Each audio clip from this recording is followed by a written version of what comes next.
care. This planet's empty, I see no signs of life.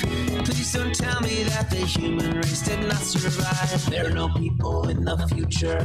There are no people. There are no people in the future. No people at all. There are no people in the future. Where did all my people go? There are no people in the future. Let me try my people call. Where are all my people?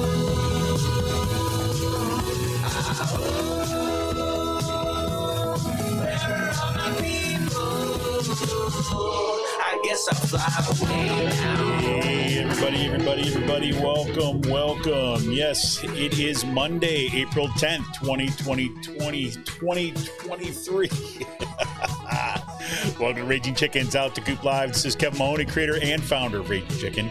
On Out to Coop Live, we talk to progressives, activists, and troublemakers of all sorts, right from our own backyards and across the country, or that there's nights like tonight. We're actually doing kind of like a Monday Politics Roundup. As listeners to the show know, we did not have a Friday Politics Roundup, and I forgot to tell everybody that we are not going to have a Friday Politics Roundup. That's because half of my brain thought we were having it, and the other half of my brain knew that we couldn't because it was a holiday weekend, and my kids had off, and a whole bunch of stuff, and we were, whatever. You know the drill. Anyways, you can also join us the end of the week for our Friday Politics Roundup, normally, where we break down the good, bad, and the ugly of state national politics. We'll do a little of that tonight.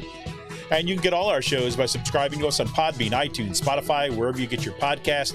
And you can support this show and all our podcasts by becoming a patron for as little as $5 a month. Head on over to patreon.com/rcpress right now. Got a couple minutes. Do that. You can also help out the show by heading over to our YouTube channel if you're not there already. Smash that subscribe button, like the stream for this show, and hit that notification bell so you know every time that we go live. And if you're one of our podcast listeners, make sure you leave us that 5-star review. Let other people know why you listen to the podcast. It helps other people find the show.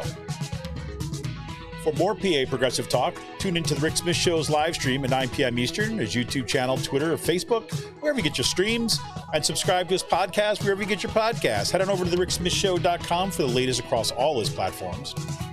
And if you haven't already, you got to check out the Sisters of the Night Caucus podcast. The amazing PA women stirring the political cauldron behind this podcast rock the house.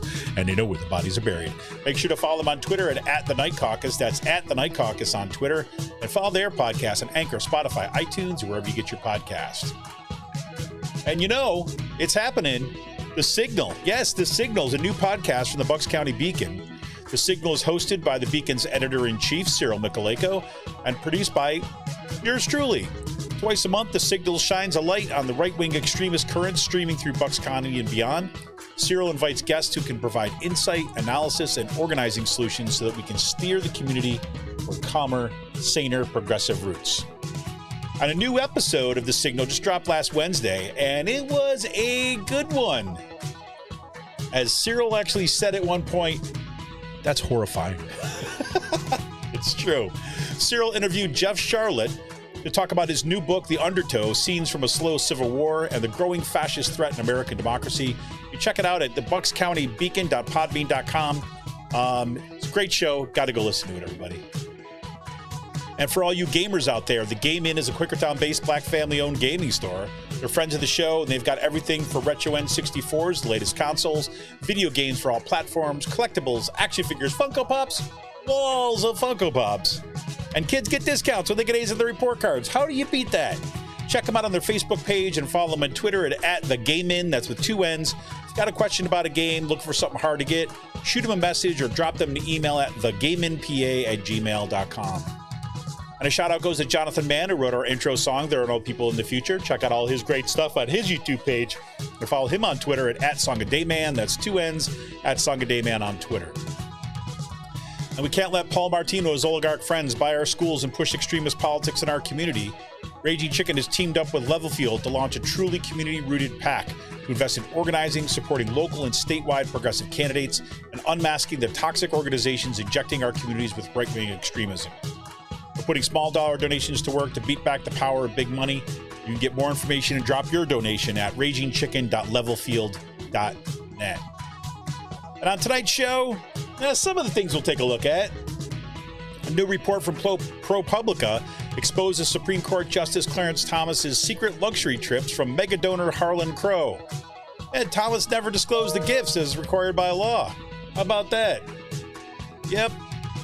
Republican media was freaking out and crying all over the place, wondering why people are being so mean to billionaires and their minions, and if we don't stick up for billionaires, who will?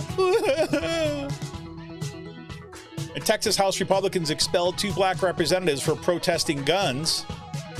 Yeah, we watching that unfold all week. And we say slow fall into demagoguery and fascism. I don't know how. There you go. Nope. Well, things just don't get any better for the Catholic Church. That's right. New report on the Baltimore Diocese released last week shows that more than 150 priests sexually abused more than 600 children over 80 years. The church knew and covered it up. Not just a couple of bad apples. This is why systemic reform, well, I'd say more than reform at this point, but why we have to look at systems, not just random individuals. Crazy. And new court rulings look to ban the abortion medication mifepristone. I can't say that. I'm so tired tonight too. And as 2 cases are likely headed to the Supreme Court. Oh yes, Kirsten, thank you. Yes, indeed. Yes, Ashley Ahas has already kind of announced that she will be running again. Yes, she is running again against Brian Fitzpatrick for the Pennsylvania 1st Congressional District. Getting out there early this time. She had a strong running last time, and she has thrown her hat in already, getting ready to hit the ground running. Thank you, Kirsten, for throwing that one in. And Gene Kwok, author of Central Buck's challenged book, Girl in Translation, is headed to the school board to contest the board's move. That's right. Authors are starting to show up, saying, what? What are you doing? Wait, my personal biography? You're banning this? Like that was my story and you're going to ban that? Wait a minute, I'm coming. And Perkiomen Valley students staged a walkout to protest new moves to ban books at their schools. And Kutztown University joins in the austerity game, putting 4 programs in moratorium, including Spanish, philosophy, German, and Spanish education. Well, because number one, why the heck would you need Spanish in in a growing kind of Latinx population throughout the Lehigh Valley and Berks County? Huh? Oh, especially when the strategic plan of Kutztown University says that Kutztown University is supposed to be a go-to place for Latinx students. You're going to get rid of that. And what do you need philosophy for? I mean, who needs to think, right? And if you might as well get rid of philosophy, get rid of Spanish, you got to get rid of Spanish education, of course. And German. That's right. No German to be taught in Pennsylvania. State system, schools. The entire eastern part of the state. That's great. That's just great. We got all that and so much more. I mean, God, we go on and on and on this week, but we're going to stick to some of those things tonight. I did want to kind of, kind of wait another week to get into this stuff. Was Easter weekend, Easter break, spring break is my kid's school designates it. Spent some time in Philadelphia on Friday at the Constitution Center, at the Betsy Ross house. That was kind of cool. I do have to say though, the Constitution Center, I mean, I'm look, first of all, I'm all for it, just want to say that. But it's really interesting. We went and we, sat for, there's a, 15-minute program that they put on there, kind of talking about the history of the, establishment of the Constitution and so on like this. I mean, you kind of know what to expect going into something like that. But what's fascinating to me is that it's going to be really interesting to see what happens kind of like in the coming years with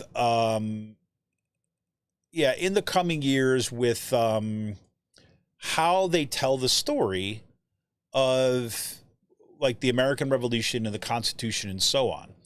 Right. And I don't just mean the facts, right? Because what's interesting is that, they've done the presentation, acknowledged the, taking the land. If if it wasn't as clear on the genocide thing, say we're taking the land and committing genocide against native peoples, right? Kind of indigenous peoples. And then it talks about slavery, right? And talks about that and kind of the growth of slavery. But what's, so it's not kind of like a complete blind eye, right, to that history, right? And does highlight the kind of like struggle for change and one of the strengths of a kind of a democracy and so on. But what's interesting to me is that I think that the story is still presented, like in terms of how it's acted out, because there's a live actor there, right? And how they're acting it out and kind of how they're giving the speech and how is still this like speech that's supposed to speak to kind of like American exceptionalism and kind of like giving that kind of nationalism push, right? So the tone of voice is like, and then we conquered, that kind of voice. But the tone of the presentation and this kind of like rising music, kind of was at odds with the content, if you know what I mean. Right? I mean, it's like that nationalist tone, right? That complete celebration of American exceptionalism. You know what I'm talking about. You've all seen, whatever, like all those movies, those kind of nationalist or patriotic movies have that rising kind of like national anthem-y kind of music that goes and supposed to make you like your heart fill with pride for your nation, Independence Day speech, that kind of thing.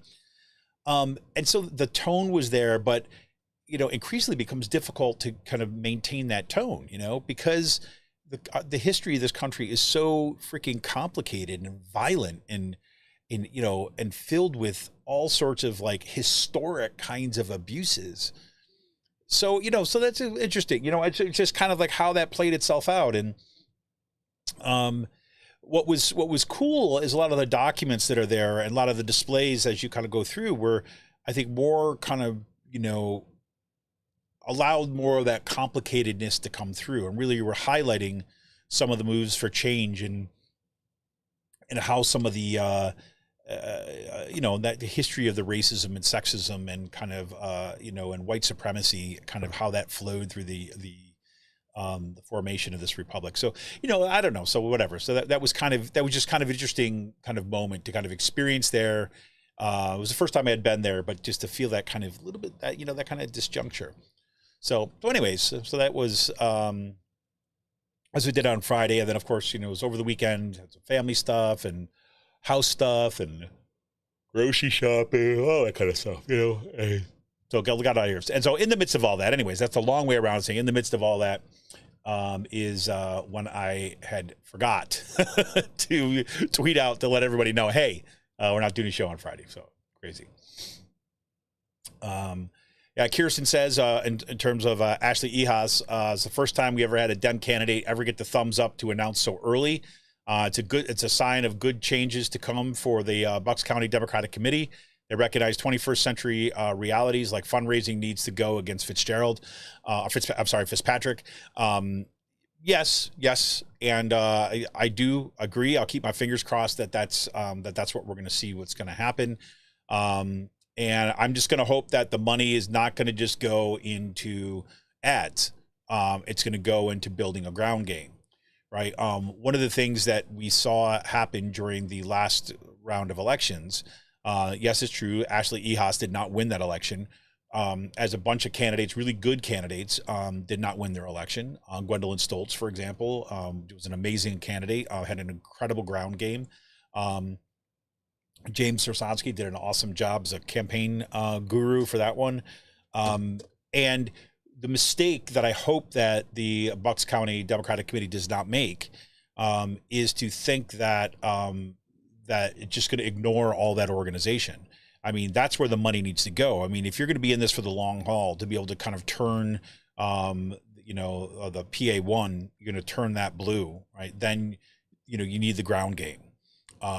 What you often hear from Democratic officials is that in order to beat Fitzpatrick, you need $2 million in the bank. You need $2 million what you need to be competitive in this, right? And I'm not saying money doesn't matter. Let's be clear, right? But what I'm saying is that it's as if that $2 million by itself is what it kind of makes a candidate competitive. as opposed to building real ground game. Now, one thing I will say, with Ashley Ehas, her last campaign, early on, she was involved with what was happening, and her campaign was kind of what was involved with happening on the ground. She had a bunch of real awesome young folks that were going out knocking on doors and so on. I hope there's more of that. So let's see. I'm hopeful, but we shall see. We shall see.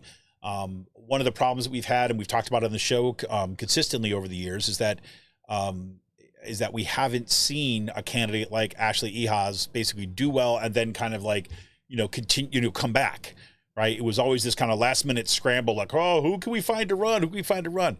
She seems like, kind of legit candidate who's in it to run. So it's pretty awesome. Great. Oh, just thank you, Jenny. Jenny just let me know that Ashley Ehas has an article. There's an Ehas article in tomorrow's Beacon. So check out the Bucks County Beacon tomorrow for that article. That's fantastic. So that's all good news. So looking for a lot of good stuff. And things are heating up. We got the primaries coming up in May 16th. And boy, it's coming up fast. You know what I'm saying? It's coming up fast. So there we go. So I'd love to see what else we got. Other things people going through people's minds tonight. I'd love to hear what's on your mind. I'll love to other things that we should let other people know about. For me, the things that I had tagged for Friday's show that didn't happen were, we've seen that, look, in some ways I could dig down into these articles and we could do this, but we've been inundated with this, and a lot of people have been following these stories for sure. But if you look at these articles next to one another, right? These four articles, or these four kind of issues that are happening right now. We had the new report that came up from ProPublica exposing Supreme Court Justice Clarence Thomas's secret luxury trips, right? That were funded by kind of mega donors. Right. Let me see. I was going to pull that up. Here we go. All right. So let's just read a little bit of this. So Supreme Court Justice Clarence Thomas has accepted secret luxury trips from Republican mega donor Harlan Crow for more than 2 decades in an apparent violation of financial disclosure law, a ProPublica report revealed on Thursday. This is last Thursday. Thomas has vacationed on Crow's 162-foot super yacht, flown on the real estate developer's private jet, and spent time at the GOP donor's private resort and other exclusive retreats. ProPublica reported, citing documents and dozens of interviews. Thomas, the 74-year-old conservative associate justice who has served in the nation's highest court since 1991, has not reported the trips on his financial disclosures as required by law, the nonprofit newsroom reported. The investigation, I'm reading from a CNBC article, so that just, that's what I'm saying. The investigation offers more fuel to Thomas's critics, who say that his refusal to recuse himself from cases touching on issues related to his wife's political work in conservative circles, including her involvement in schemes to overturn the 2020 election, poses a conflict of interest. Right? Ethics experts and ex-judges interviewed by ProPublica were incredulous. Thomas, quote, seems to have more completely disregarded his higher ethical obligations, unquote. Virginia Cantor, chief ethics counsel at the watchdog group Crew, told the outlet. Quote, when a justice's lifestyle is being subsidized by the rich and famous, it is absolutely corrodes public trust, unquote, Cantor said. And it kind of goes on, right? And it documents all this stuff that, has been kind of talked about and people have been pointing out for quite some time. And he doesn't need to do anything about it. There's no accountability, right? There's not going to be accountability. Maybe there'll be lots of public pressure. I think that is the only thing that will bring any kind of accountability, because, he's not going to get impeached. He's got no incentive to leave the court, right? Especially since the Republicans are so keen on making sure they keep that report, or keep that kind of supermajority on the court. So there you go. So the question is, what will be done, right? And how do we kind of deal with this? Right? So that's one thing. The second thing we saw was happen in Tennessee, right? So in Tennessee, we had, initially there were three, 2 African-American men and a white woman, right? And who were protesting gun control, or they're protesting for gun control on the floor of the Tennessee House. And they had a bullhorn, And they said, we need action on this. This, of course, is in the aftermath of the mass shooting in Nashville, calling once again to, ban these assault weapons and stuff. And I was thinking about this today. It's like, like the NRA always like, you see these bumper stickers all the time. It's like, guns don't kill people, people kill people, right? And I got by thinking, no, people with guns kill people, right? It's like you're missing a connection there. Like, no, it's the people with the guns that kill people, right?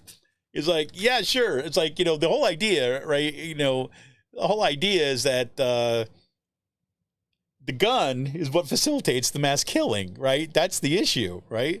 And of course, there's people holding the guns, but people without the gun makes it a heck of a lot harder to kind of like kill a whole lot of people. It's like, it's like we I don't know. We have this public discourse by just nonsense. I mean, it's absolute kind of nonsense. Oh boy, oh boy, oh boy. So we shall see. Well, anyways, the point was, okay, so you have that one, but ProPublica, look at Supreme Court Justice Thomas's stuff. You have Tennessee House Republicans ultimately vote to expel the 2 black representatives and not expel the white woman, right? And she was pissed off about that too as well. Like, she's the only one who stood with them. So the 3 of them, right? And then whatever. It just. So they got voted out. They got kicked out of the House. It's only happened like 2 other times in the history in Tennessee. And what was one of when they were kind of voting and having a discussion in the debate on whether to expel these 2, one of the 2, I'm forgetting which one of the ones it was, got up and spoke, basically said, we have got someone here in this chamber who's accused of sexual assault. We have someone that went through a litany of things, people brought up on charges, people kind of committing felonies, all this other kind of stuff, and they were not expelled. Well, because they broke decorum, right? They broke decorum and the precious Tennessee rules, which whatever, they get wielded like a bat, right, to get rid of this stuff. It's expressive. And, again, this is what we talked about, right, with Patricia Roberts Miller on the show, right, in her book, Demagoguery and Democracy, right? We saw that. She talked about, like, this is what happens when these kind of institutions get abused like this. So anyways, so here we go. Then we've got this story about the Catholic Church, and this is just absolutely devastating, right? And again, this is the kind of thing where people had talked about this for years and suspected things that were going on. And then people who were been abused were speaking up and they were silenced, right? Well, just in the Baltimore diocese, right, this new report came out and it showed that 150 priests had sexually abused more than 600 kids over 80 years. The church knew, the diocese knew, and they covered it up.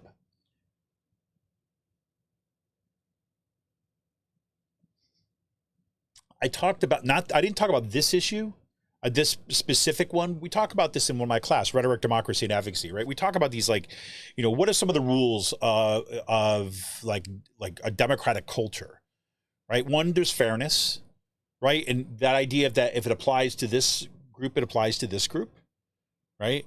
Doesn't matter which team they're on, right? If you break the law, you break the law, right? That's the kind of principle of fairness. Right. But there's this other one, too, as well, is that, you check, and this is what, Timothy Snyder talks about in his book on tyranny, as well as Patricia Roberts Miller and Demagoguery and Democracy. Right. The idea is that when you have institutions, right, one of the things that is what Timothy Snyder says, right? He says, pick an institution and defend it. Pick an institution that is kind of like supports democracy and defend it. Right. And you got to hold those institutions to be accountable to the principles by which they supposedly operate in a democratic culture. Right.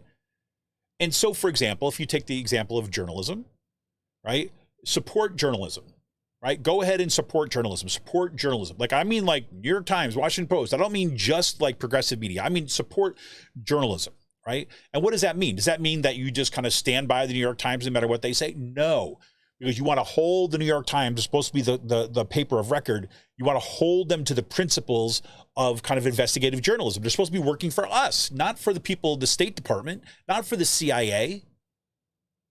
They're not supposed to they're supposed to be the ones that are not only just reporting what was said, but helping us understand what it means.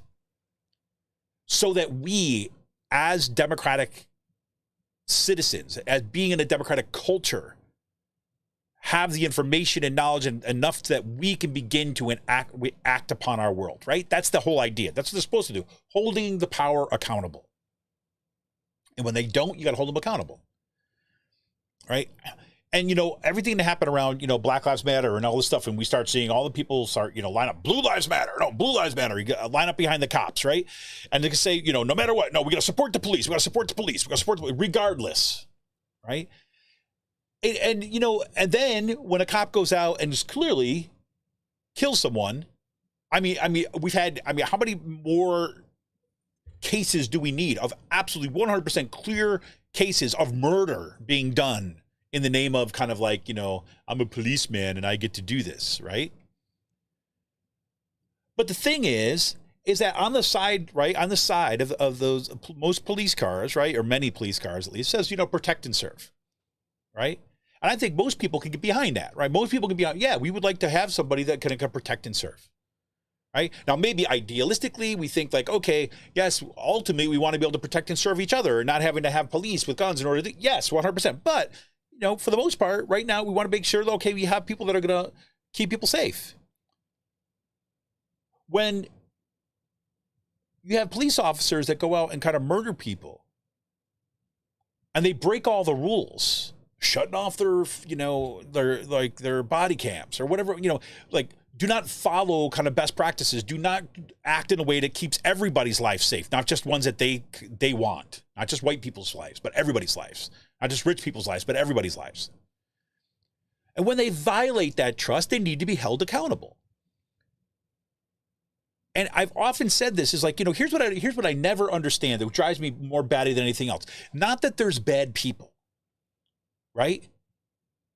There's bad people exist. I'm the kind of person who believes that bad people exist now. They existed all throughout history and they will continue to exist. And people will do bad things, right?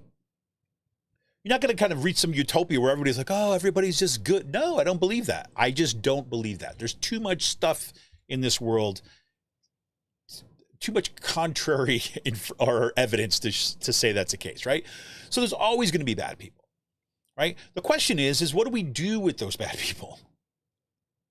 What happens to those bad people? And then when bad people do things in the name, what happens, you know, do things in the name of an institution? What happens to that institution? You take the Catholic Church. The Catholic Church is like, you know, this is like always been the perfect example for me. And it's just the same thing as the cops, right? It's not just that there's a bad priest that does horrific things. It's that the people around that bad person, instead of saying, oh, if we want our institution, the church, to be worth what it's supposed to be, or to operate in the kind of the way that it's supposed to follow its own moral codes, supposedly the Bible and God, right? Then that person needs to be turned into the authorities, right? And needs to be ousted.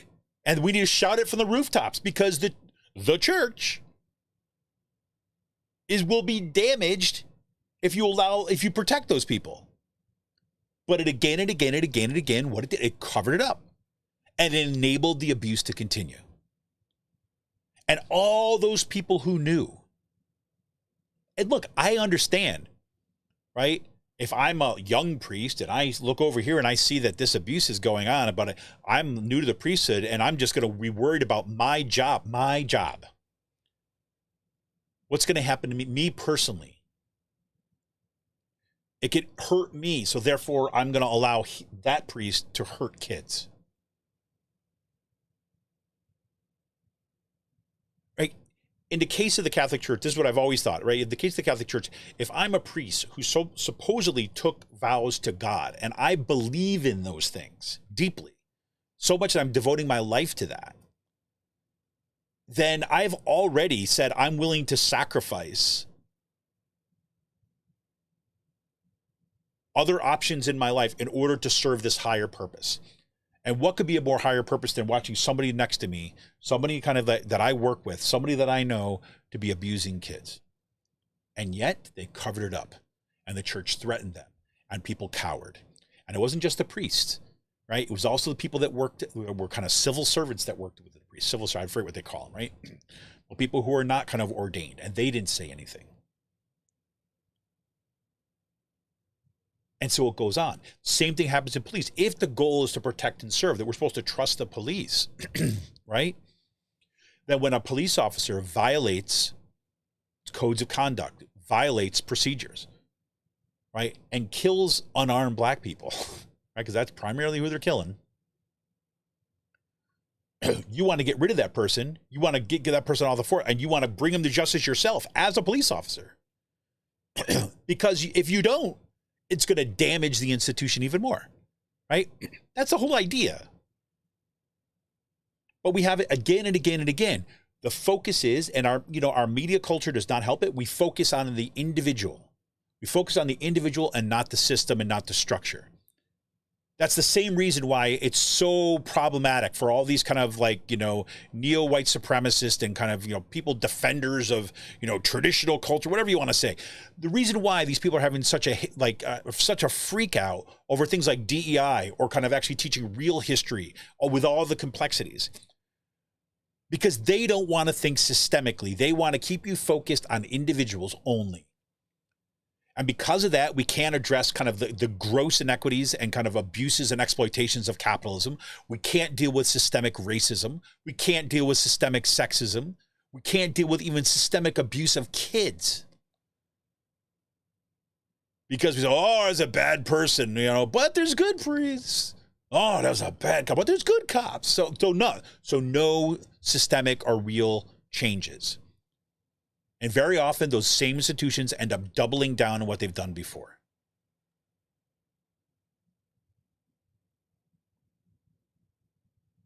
It's about you literally, you go through, I'll say the last one too. And now you've got these new court rulings, right? This is probably just past couple days, right? The new court rulings, look to ban the kind of abortion medication, mifepristone. Right? As in two cases, the abortion pill, right? And two cases are likely headed to the Supreme Court. This is bad.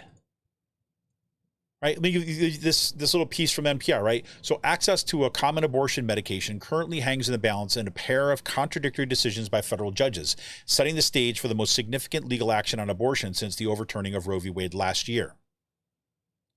Mifepristone is widely used across the United States to end pregnancy in the first 10 weeks of gestation.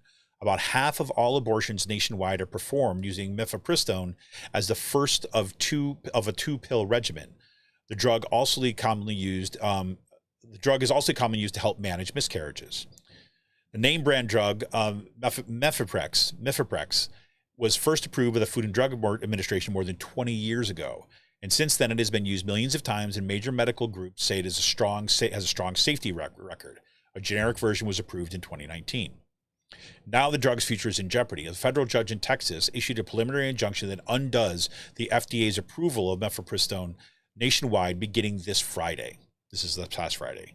Meanwhile, a competing ruling of Washington state could limit the Texas injunction's reach. Right? So there's this other case here that's kind of not as extreme, right? So what this means is that now you've got two federal court decisions that are kind of in conflict with each other. They don't agree with it. So that means it's going to have to be settled. This is what at least most of the reporting is saying, by the Supreme Court. And you know where the Supreme Court stands on abortion because, as that article just said, they just undid Roe v. Wade. Right? So remember, leave it up to the states. Remember that whole thing? Remember that whole thing about, yes, we're going to, make sure, yes, but they'll still be able to get medical abortions through these pills, mifepristone. Remember that? It's less than a year ago. And this is already, the shoe is already dropped.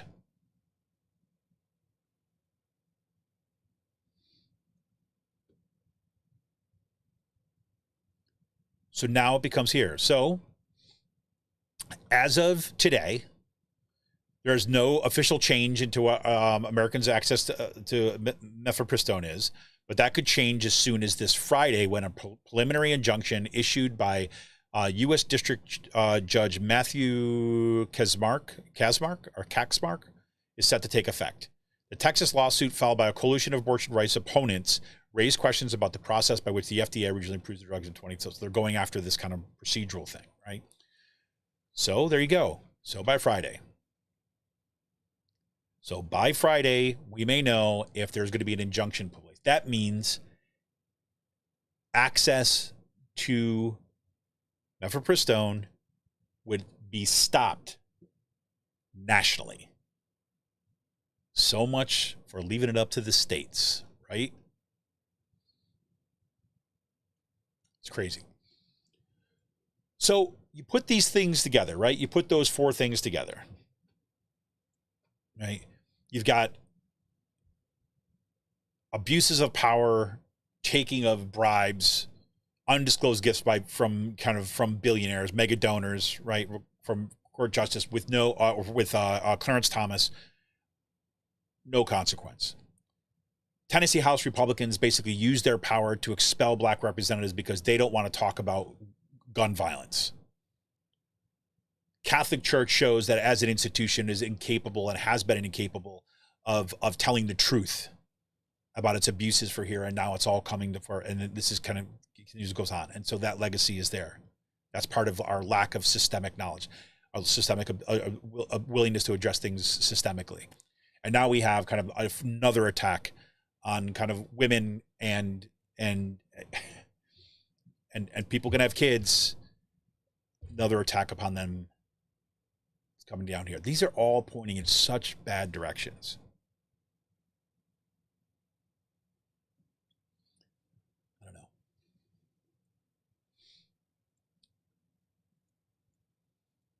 I don't know. And you know what we've been dealing with here locally too, and this is where it all folds in, right? You start to see these,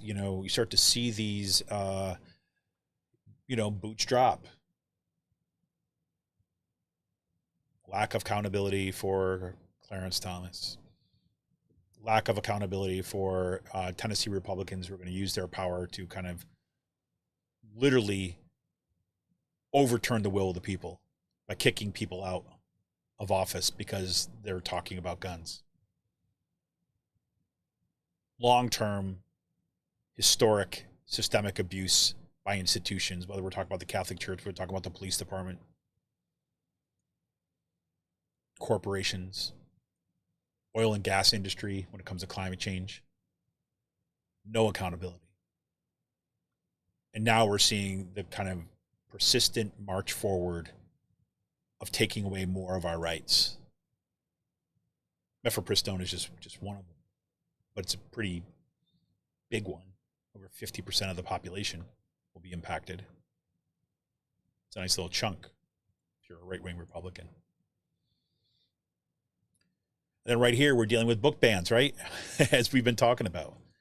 I think it's pretty cool. We've got, that's exactly right, Jenny. Rise of Christian nationalism, and that's what it is. I mean, people like to think about this would like to think about this, I think, as something that's a scare tactic or something. Like, we talk about Christian nationalism because it's like, oh, we're being extreme, or oh, we're being, trying to get people riled up. And like, I don't know. This is evidence. This is not even, what we're looking at here is the Christian nationalist playbook, right? Remember we've talked before, and we had Jenny Cohen on, right, to talk about this, about the 7 mountains, right?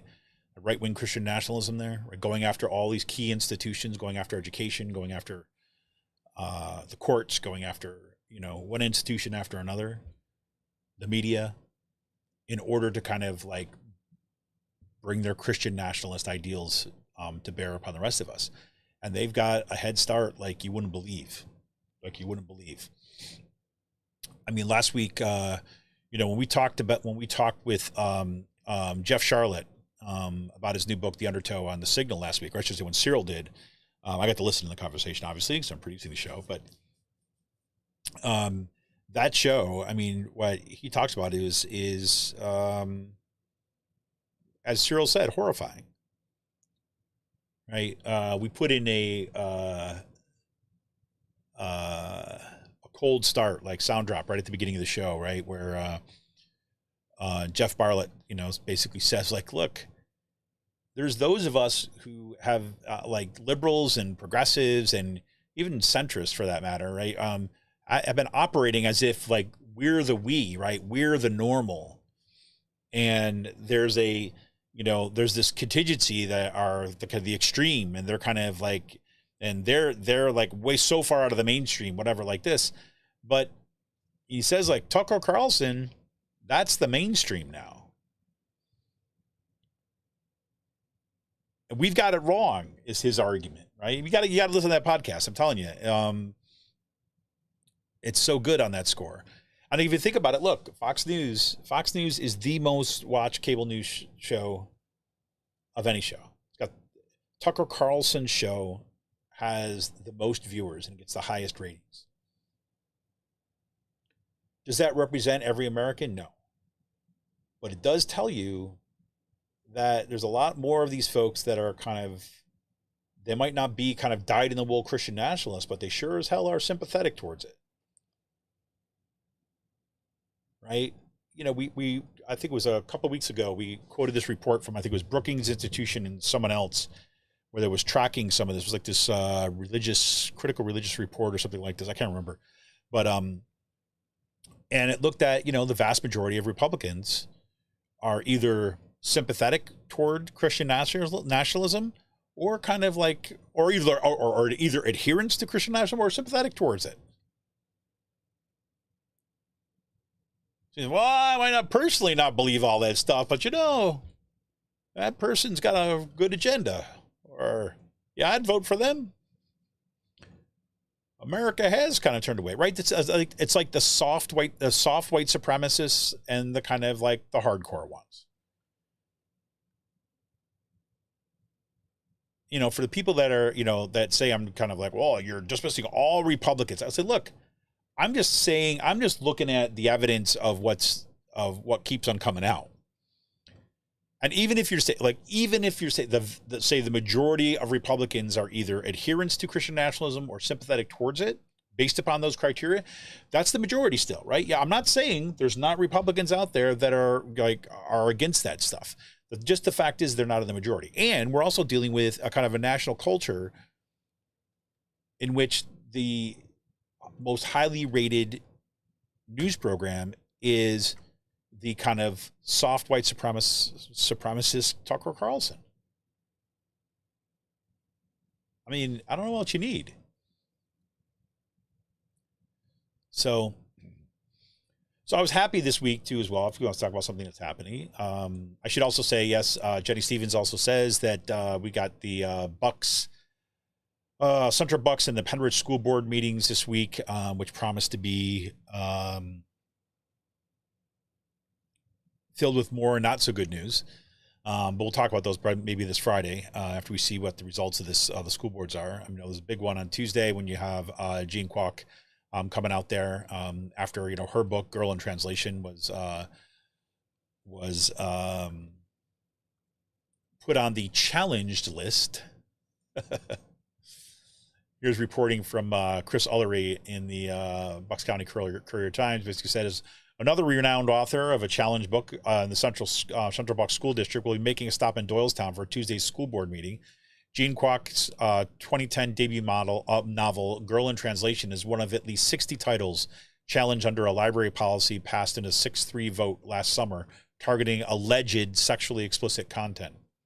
Kwok had previously confirmed that she would provide a statement for former school board member Tracy Suits to read on her behalf, as Kwok was scheduled to give a talk in Florida State University next week. So she's working with Tracy Suits on this one. She says, I'm doing this because I feel like I'm in a strong enough position to be someone who can stand up and talk about this and to say, listen, while the instinct to protect children may be commendable, what you're actually doing is something that is atrocious and very dangerous. Yep. especially because you say that book, it tells a story of a young girl that emigrated with her mother from China to Brooklyn, New York, and lives a double life as a student by day and a sweatshop worker at night to help support her family. Right? It's the kind of stories that we need.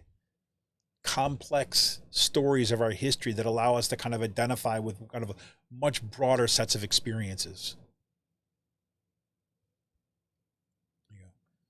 Then we have continued, this stuff is keep on going through. Perkiomen Valley Schools also voting to ban a bunch of books, right? And now you have students organizing, right? They staged a walkout to protest the move to ban books in their schools. Something else. It's something else. Yeah.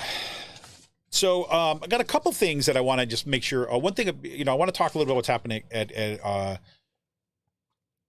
not so much what's happening at Kutztown University, but a little bit about what's happening, I guess, to our discourse around, like, and I don't even know who I mean by "our," because, if you're, it's people who are already in institutions or something like this are the ones that, especially people in leadership positions who just use language and they just vacate the language from its historical and material consequences and histories, right? I mean, I'll talk about that in a second, but I want to make sure that people know, like, this Saturday, right? Let's not forget this Saturday, April 15th. Remember, we had a show here. We had Alan Gratz on the show, talk about his new book, 2 Degrees. We also had Robin Underwood on the show, who's kind of one of the heads of Coffee, which is Kutztown organized to protect educational excellence. I knew I'd get it, or to, yeah. I'm saying P and it's a P, F. Anyways, but the Kutztown group, it's a parents and community group, Coffee, which is basically kind of like trying to kind of take back the school board from the kind of right-wing extremists who have occupied it there. Well, you remember they banned Alan Gratz's book, 2 Degrees, because it dealt with climate change, right? Alan Gratz will be in Kutztown this Saturday for the Kutztown University Children's Literature Conference. And the idea initially, right, was to have the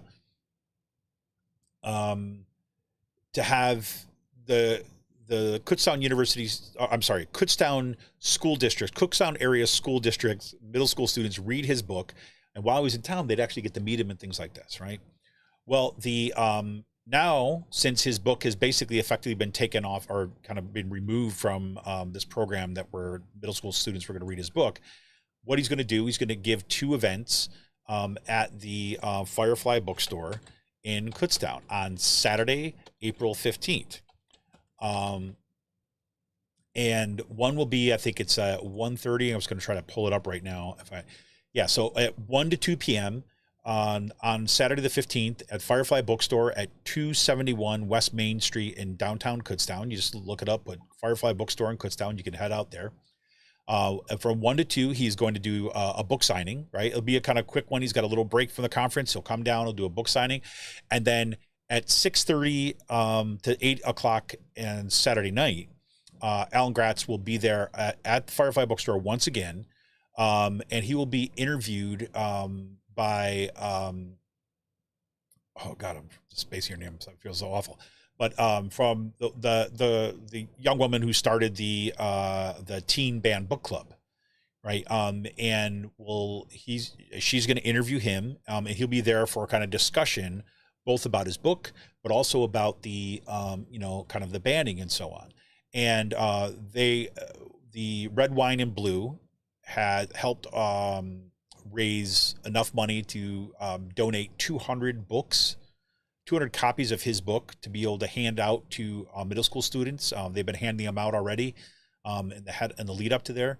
So you've got this awesome event, right, where Alan Gratz is going to be in town, and he's going to be speaking, making himself available for everybody who, in the midst of this controversy. So I don't want to forget to kind of mention that tonight. I'll mention it again on Friday.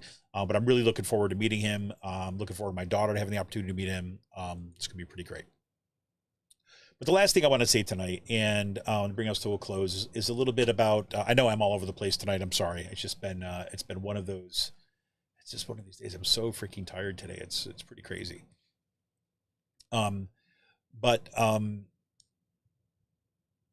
so Kutztown University is going through another round of austerity, right? And it's not just Kutztown University. As you know, we've seen the state system of higher education consolidate 6 universities into 2.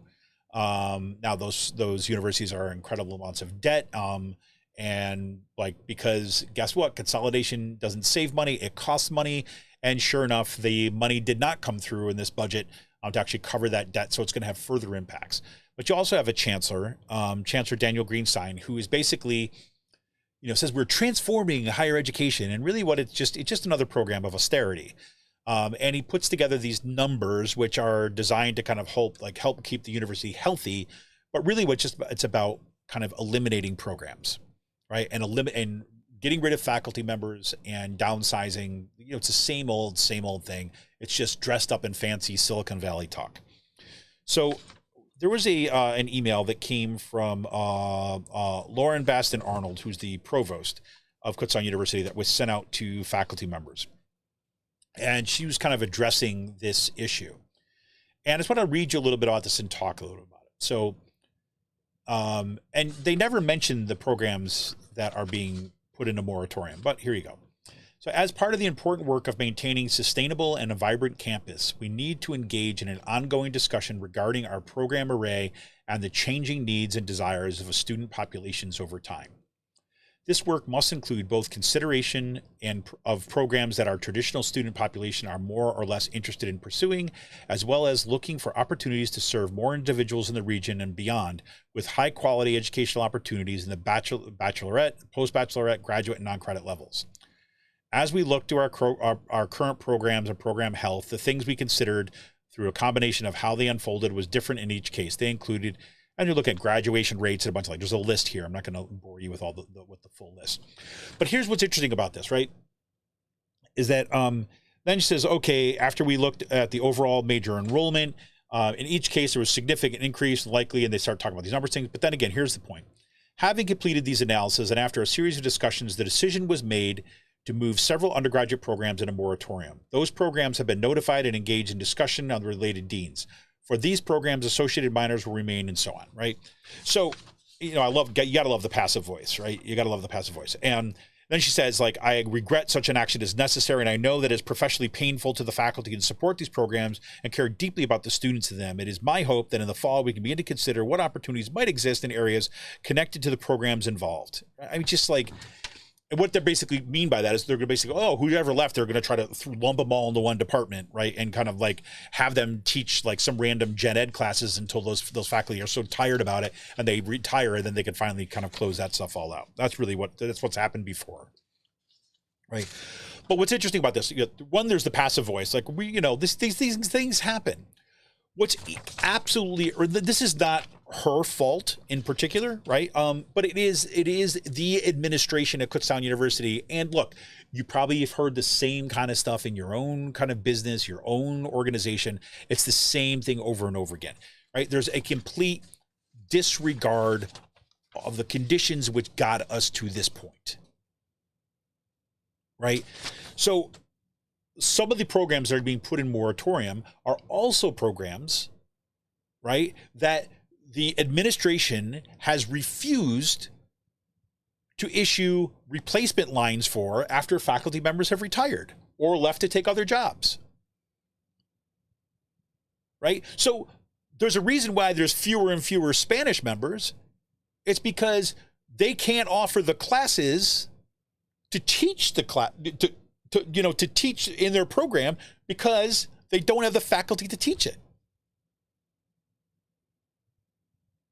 And the counseling program at Kutztown University, or the counselors, right? It's a faculty counseling center, right? For students. They no longer have a faculty member because the university refused to hire the people as replacements and made the conditions so dire.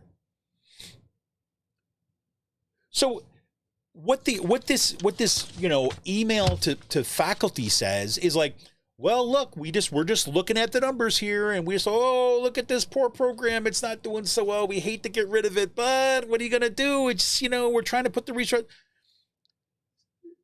As long as I've been at Kutztown, I mean, read anything I've written about the history of my university or of POSHU over the past 10 years. Seriously. It's been shock doctrine politics. This is it's like you slowly make conditions worse so that faculty leave, students are frustrated, so that you can eventually limit the program. Instead of just coming in and saying, "Well, no, we're going to drop the act, we're going to cut these programs, and because that's what we want to do." No, they're just going to like bleed it out of all of us and pretend that they're doing it because they care.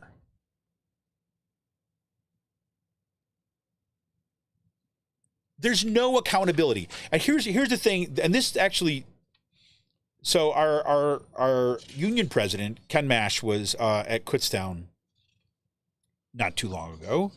Last week, I think. It was March 9th. Let me see if I can find this. So one of the things he said, these are notes from another faculty member. So one of the things that he said, he talked about how the system was asking for not getting extra money to pay down the debt at Penn West, what I was talking about before, $33 million, possibly with another $20 million added, that is dragging the system down. This is legacy debt from around 2010 when enrollments were soaring. Listen to this. You've heard me talk about this on this program before. When enrollments were soaring and administrators built new dorms and other buildings. Bad investments. At Clarion, Edinburgh, and Mansfield, they have empty dorms. Our message has to be, we are state-owned universities. If a university can't pay, creditors will go after the system and then the state. We depend on the Commonwealth, and it is time for the Commonwealth to pick up some of the debt because those bad decisions were made long ago by administrators, and students should not be paying the debt, and neither should faculty members be having to lose their jobs and livelihood because of it. Just what we were talking about at the top of the show, there's no accountability for the people who have done this. And I remember shouting from the rooftop at the time, and people getting pissed off at me because I was mad that there weren't enough people that were bad. When I was bringing it to our statewide union, when I was bringing it to kind of like our local union, saying like, look, it's not like, this is not a force of nature. As a matter of fact, when we exposed the fact that Kutztown wasn't in crisis, as the former president Cevallos used to say over and over again, oh, we're in crisis. No, we found out that Kutztown was swimming in money. They said that we were $6 million or something like this into debt. Turns out, no, we had $29 million in the bank to do whatever we wanted to. They were hoarding money so those administrators could do what they wanted with the university. That was happened statewide. That was happening locally. We had Colleen Bradley, right? Former,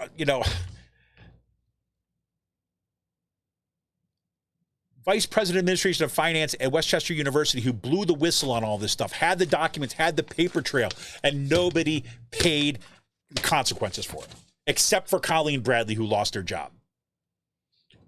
No one stood up for her. We did a documentary. We interviewed her and her lawyers. Never accountability. And no one has ever disputed the facts that she brought to the table. Her case was brought to court, but guess what? Her case was brought to the courts, but the court decided, no, look, we can't get it because we don't believe that she was a whistleblower, because she didn't go run to the media and tell about it. She tried to kind of like get her institution to change. She started working up, step by step by step. She started going forward and basically saying, hey, look, I'm going to go to my superiors. Oh, they seem to be in on it. I'm going to go to their superiors. They said, well, because you didn't blow the whistle publicly, then your case doesn't count. You don't get whistleblower protection. And as a result, the courts never had to hear her case.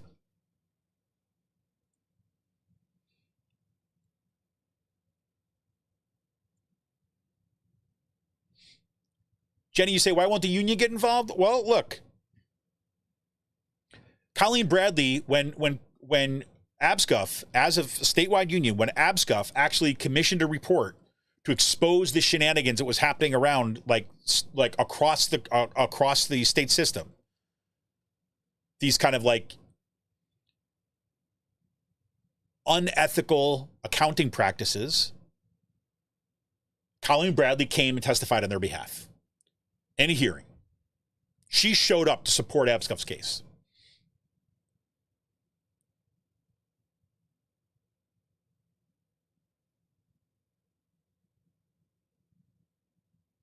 I argued with our state leadership about why it wasn't getting more involved. And to this day, the best answer I got is like, well, we have to think about the entire system as a whole. Whatever the hell that means. I could tell you what I think it means. This is what happens when people operate from a place of fear, is what I believe.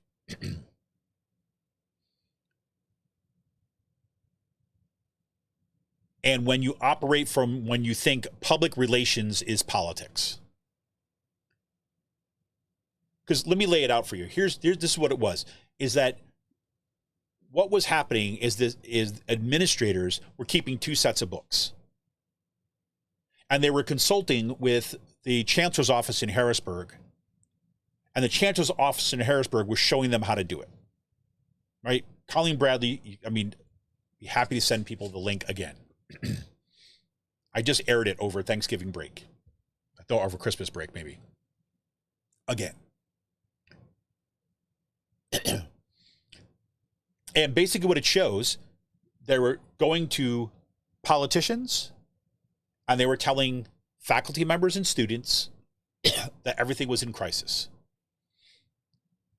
But the truth of the matter is it wasn't. The truth of the matter is that they were, quote unquote, spending money on paper. So in other words, they had these projects that they wanted, the administrators wanted. They had things that they wanted to control at their institutions. One of them is they wanted to reduce the number of faculty members. And then there was these special beautifications of their campuses that they thought was going to bring in more students. So they spent it by taking this chunk of money from the education fund and putting it into the bank account and saying, oh, that's going for the future project. It appears on the balance sheet as a cost. And they were saving money while they were telling politicians and while they were telling the public and while they were telling us faculty and students that they were in crisis. We had no money. But meanwhile, when they would go to the creditors and have to get a credit rating,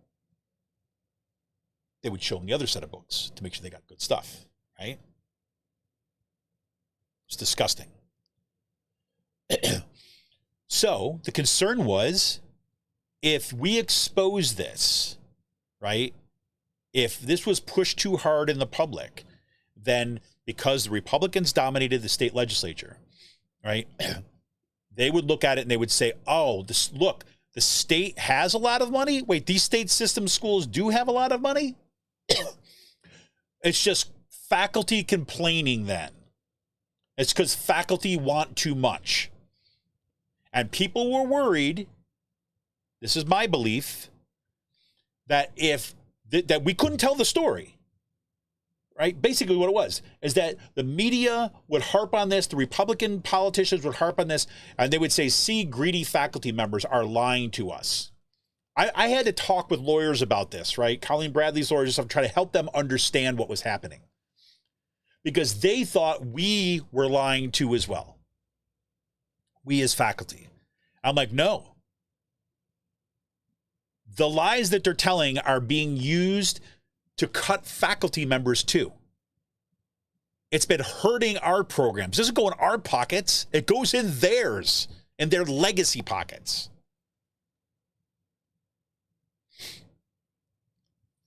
But people were too afraid to try to tell that story. It's not an easy story to tell, I grant you that. So the concern was if that got out, then they would be used, that story, that certain schools hiding money would be used to shut down particular schools and colleges, right? Well, it's happened anyways, right? It just took an extra few years. And what kills me is now we see the acknowledgement. See, they made the bad decisions back then, right? Yep. But there's not going to be any accountability. And it's frustrating. Yeah, Jenny, I'm with you. It says PSEA refuses to get involved with the public school issues. I don't understand it. I've said this on this show so many different times. I think I don't understand that mentality of unions. I mean, it is not the history of unions that I was part of, and I know that as I say this, there's going to be people that are going to be hating me for it. But whatever, go for it. Show me that I'm wrong. We don't have the truth on our side. We're not willing to tell the hard truth. Then what the hell are we doing? Right? Anyways.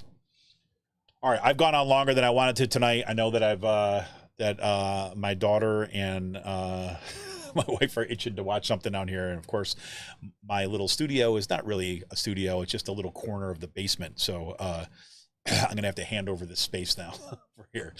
So anyways, everybody, listen, I really appreciate it. I'm sorry I'm kind of a little rambly and ranty tonight, but I am tired and frustrated, and is what it is. Good news is we got some great stuff coming up. We got some good folks coming on the show pretty soon. I've got got like 2-3 balls up in the air at this point. I'm just keeping my fingers crossed that they all don't say, okay, this date, and I'm gonna have to kind of figure who I'm going to schedule when. So hopefully we're going to work out. We're going to have some new announcements for some guests coming up. Looking forward to it. We're going to have to start talking about the primaries coming up soon. Definitely the summertime is going to be focused on a lot of what's happening at municipal elections and the organizing for 2024. It's going to be a big year. But, once again, I want to thank everybody here, everybody who's here now, everybody who's listening to the show, everybody's listening to the podcast, for all your support, kind of over the course of, the years since we started this thing. And there's so much more I want to do. And, I'm hoping that that you're going to be able to be here as part of doing it. I'm hoping that, I'm going to be able to, keep it going. So, thank you all. Thank you all for your support. Thank you for your time. Thank you for tuning in tonight. And listen, if you know somebody who hasn't heard of this show yet, share it with them. Let them know about it. Tell them why you want to listen to it. Make sure you leave us that 5-star review on your whatever podcast catcher you've got, right? Leave the comments. Let everybody know, why is it that you get this 5-star review? Why do you like this show, right? And if you're watching this on YouTube, listen to it on YouTube, make sure you hit that subscribe button, like the stream for this show, hit that notification bell so you know every time we go live. Even if you are not watching the YouTube stream every time, even if you do not listen to every single podcast, those ratings, that subscription and stuff like that helps other people find the show, right? It helps kind of support the work that we're doing here. So thank you, thank you, thank you. And if you want to become a patron for the show, you can just head on over to patreon.com/rcpress. You become a patron for as little as $5 a month. That's what keeps us going here, folks. Lots of little folks stepping forward, giving what they can. So we all in this together and help kind of support independent progressive media kind of throughout Bucks County. So there you have it. All right, everybody. We will see you again on Friday. Fingers crossed. Until then, have a good week. Keep up the fight. Keep up the amazing work that all of you are doing. And talk to you soon. See ya!